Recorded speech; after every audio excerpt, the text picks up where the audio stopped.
Voilà, Solène, on parlait évidemment de ce variant Omicron qui signe peut-être la fin de la pandémie, puisqu'on disait qu'il était peut-être moins dangereux. C'est pas impossible, des spécialistes le disent, ça paraît paradoxal, alors qu'il n'y a jamais eu autant de cas finalement, hein. Peut-être est-ce le dernier variant, peut-être est-ce la dernière vague. Voilà ce que disait Olivier Véran en début de semaine.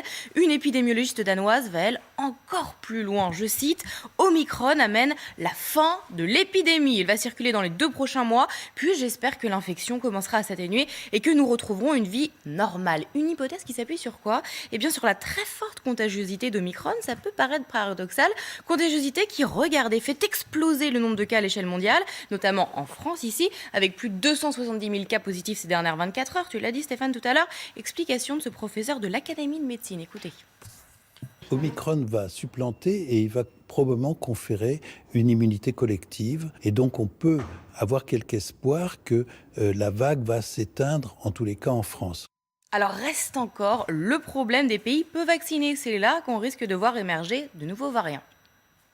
Les variants préoccupants, Omicron, etc., c'est quelque chose qui peut apparaître, encore une fois, tous les 6 mois, comme ça, de manière complètement inattendue, ou plus jamais, puisque c'est des choses qui sont vraiment un hasard incroyable d'une personne qui serait infectée au long cours, dans lequel le virus peut changer, et ensuite remis en circulation.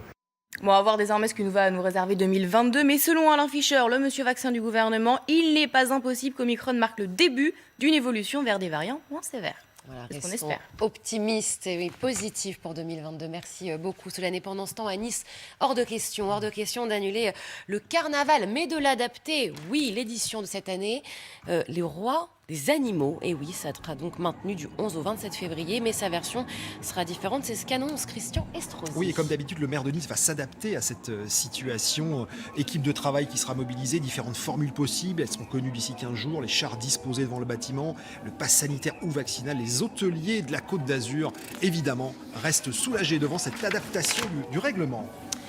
Dans l'actualité également, cette explosion sur le rallye Dakar qui a eu lieu jeudi dernier en Arabie Saoudite. Un véhicule a été touché par une explosion. Une enquête terroriste a été ouverte à Paris. La police saoudienne n'écarte aucune possibilité. Le pilote de la voiture, le Français Philippe Boutron, a été rapatrié en France.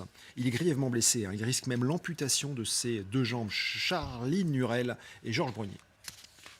Le Dakar se croyait débarrassé de la menace terroriste. La piste d'un attentat est pourtant désormais privilégiée par la justice française, 6 jours après la violente explosion qui a touché ce pilote, Philippe Boutron.